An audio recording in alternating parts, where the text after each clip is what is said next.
Pakistan stock exchange में कारोबारी हफ्ते के आखिरी रोज जुमे को मार्केट में गैर मामूली तेजी का रुझान गालिब रहा। PSX 100 इंडेक्स 206 पॉइंट्स के गैर मामूली इजाफे के बाद 48,155 पॉइंट्स की सतह पर बंद हुआ।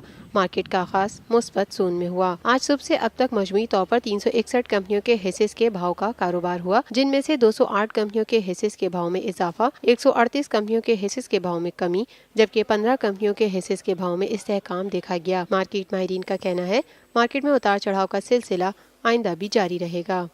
ये है TNN TV। देखते रहिए ताज़ा तरीन खबरें और एक्सक्लूसिव रिपोर्ट्स।